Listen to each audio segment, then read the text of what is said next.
दोस्तों, आप सभी का लाइब्रेरी एकेडमी पर एक बार फिर से मैं स्वागत करता हूं। आज हम 6th क्लास का 3rd चैप्टर पढ़ेंगे। हम अपनी ये एनसीईआरटी की सीरीज आगे इसी तरह से जारी रखेंगे। हमने 6th क्लास का first and second chapter complete कर लिया था। अब हमारा जो तीसरा चैप्टर है वो आज हम स्टार्ट करेंगे। हमारा 3rd चैप्टर आज हम स्टार्ट करेंगे। 3rd चैप्टर का जो नाम है वो है पदार्थों का पृथक्करण। पदार्थों का पृथक्करण।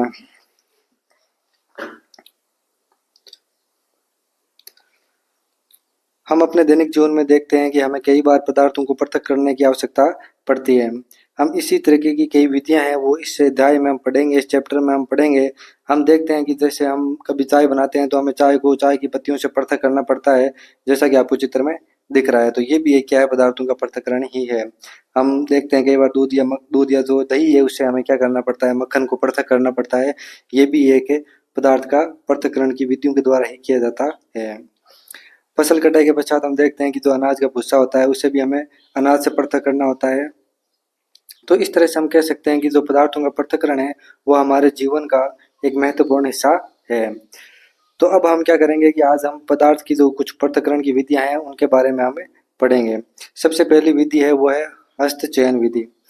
हस्तचयन विधि देखो ये एक सामान्य विधि है और हमें ये ध्यान में रखना होगा कि जब हम 6th क्लास की एनसीईआरटी पढ़ रहे हैं तो ये एक 6ठी क्लास का जो बच्चा है उसे ध्यान में रखते हुए बनाई गई है ताकि उसे चीज़ें समझ में आ सकें। तो इसमें कुछ बहुत ही सामान्य चीज़ें हैं और कुछ चीज़ें ऐसी है जो हमारे एग्जाम की दृष्टि से, जो हम प्रिपरेशन कर रहे हैं कंपटीशन की, उसकी दृष्टि से महत्वपूर्ण है।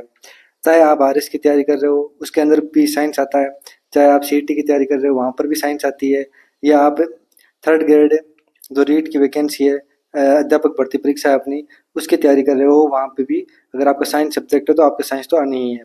तो हम हर एक भर्ती को यहाँ से कवर कर सकते हैं क्योंकि ये एक बेसिक साइंस है। और आपको ये नहीं देखना है कि यार हस्तचयन ऐसी क्या विधि है, ये क्यों पढ़ाया जा रहा है। आपको एक बार एनसीईआरटी कवर करनी है ताकि एक आपका ओवरव्यू तैयार हो सके चीज़ों का। तो सबसे पहले हमें जो विधि पढ़नी है वो है हस्तचयन विधि। हस्तचयन विधि का उपयोग होता है वो गेहूँ, चावल, दाल होती है उनसे जो हमारे कुछ मिट्टी के कण होते हैं, पत्थर होते हैं या कुछ जो भूसे होता है उसको पृथक करने के लिए इस विधि का प्रयोग किया जाता है। इस ऐसी विधि का उपयोग हम जब करते हैं जब हमारे जो मिश्रण है उसके अंदर जो अशुद्धियां हैं वो कम मात्रा में हो और हम हाथ से उनको बीन कर अलग कर सकते हो। ऐसी स्थिति के अंदर ही इस विधि का उपयोग किया जाता है। जैसे आप देख सकते हैं इस चित्र के अंदर की एक व्यक्ति है जो ये जो अनाज है यहाँ से ये पत्थर है वो अलग कर रहा है। अब आगे जो दूसरी विधि है हमारे पास वो है थ्रेसिंग। थ्रेसिंग ये एक प्राचीन समय से चलती आ रही विधि है। जैसे हम देखते हैं कि भाई हम आम या अमरूद है या कोई दूसरा फल का पेड़ है तो वहां से हम फल आराम से तोड़ सकते हैं और उसको तोड़कर उपयोग में ला सकते हैं। लेकिन जब अन्य कणों की बात की जाए तो हम जानते हैं कि ये खेत के अंदर असंख्य मात्रा में सूखी डंडियां होती है। उन सूखी डंडियों के ऊपर असंख्य संख्या में जो अनकण है वो लगे रहते हैं। तो आप उन्हें एक एक करके नहीं तोड़ सकते। जैसे कि आम, सेब या अमरूद आप तोड़ते हो पेड़ से, उस तरह से आप उसे नहीं तोड़ सकते। तो यहाँ पर आपको एक अलग विधि का प्रयोग करना होगा जो कि है थ्रेसिंग। जब सूखे पौधों की डंडियां होती है उनको आप उनसे जब अन्य कणों को पृथक करते हैं तो इस प्रक्रिया के लिए जो आप जिस विधि का प्रयोग करते हो उसे हम थ्रेसिंग बोलते हैं। सूखे पौधों की डंडियों से अन्य कणों अथवा अनाज को पृथक करने के प्रक्रम को थ्रेसिंग कहते हैं।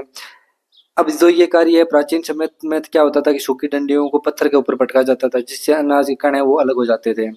उसके पश्चात में इसके लिए बैलों का इस्तेमाल किया गया और वर्तमान समय में आप सब जानते हो थ्रेसिंग मशीन आती है।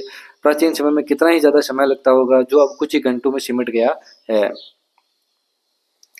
उससे जो हमारी अगली विधि है वो विधि है निष्पावन विधि।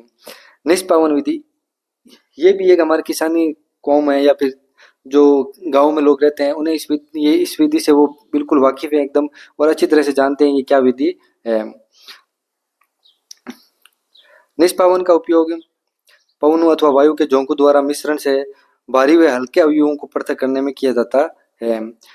भारी व हल्के कण मतलब ऐसा मिश्रण हो जिसके अंदर वजन में अंतर हो, मिश्रण के जो अशुद्धियां हैं उनके और जो हमें अलग पृथक चाहिए उसके अंदर वजन में अंतर है, तब हम इस विधि का उपयोग कर सकते हैं।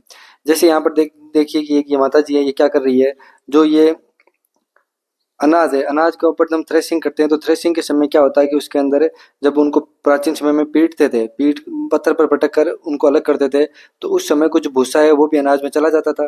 तब अनाज से उस भूसे को पृथक करने के लिए निष्पावन विधि का प्रयोग करते थे। अब इस विधि का उपयोग कैसे करते हैं कि जैसे मान लीजिए ये ऊंचाई पर खड़ी है कुछ महिला, और ये ऊपर से क्या कर रही है कि हवा हवा के डायरेक्शन में क्या कर रही है, इसे नीचे धीरे धीरे गिरा रही है। तो जो अन्न कण है वो तो है भारी, ये अनाज है, ये क्या है, ये तो है भारी, और ये है हल्का। तो जो हल्का होगा वो हवा में उड़कर थोड़ा आगे आ जाएगा, और जो अनाज के कण है वो हमारे यहाँ के यहाँ पर स्थिर रखे हुए हैं। तो इस तरीके से आप एकदम स्पष्ट रूप से देख सकते हैं कि निष्पावन विधि क्या है। इस चित्र में एकदम क्लियर हो रहा है ये चीज। जो हमारी आज की अगली विधि है उसका नाम है चालन। चालन, इस विधि का आप पूरे दिन में एक बार जरूर उपयोग करते हो चालन का। जैसे आप मान लीजिए कि आटे से चोकर या अन्य विधियां पृथक करनी हो तब आप इस विधि का उपयोग करते हो। जब हम बजरी से कंकड़ पत्थर अलग करने की बात करते हैं तब आप इस विधि का उपयोग करते हैं। अब चालन विधि का उपयोग कहाँ करना है? अब चालन विधि का उपयोग ऐसी जगह करना है जहां पर जो दो अशुद्धियां हैं या जिन दो पदार्थों को पृथक करना है उनके आमापू में, उनके साइज में डिफरेंस हो, ताकि एक चीज तो ऊपर रह जाए, जो चालनी है वो यूज में ली है। तो इसमें क्या हो रहा है कि जो कंकड़ पत्थर पड़े हैं वो तो बाहर रह रहे हैं, और जो ये जो हमारी बजरी है वो नीचे निकल कर आ रही है। यहाँ पर भी ये सेम ही है, जो अशुद्धियां हैं वो तो हमारी इसके अंदर चलने के अंदर रह चुकी है, और जो आटा है ये हमारा अलग हो चुका है। देखते हैं कि किस प्रकार से हम दो अलग अलग आमापों वाले जो मिश्रण है उसको पृथक कर सकते हैं। तो अब यहाँ पर हमने 4 विधियां पढ़ी है, इन 4 विधियों का आपको ढंग से रिवीजन करना है। अगर आपको हमारा कंटेंट पसंद आता है तो आप उसे लाइक करिए, वीडियो को शेयर करिए।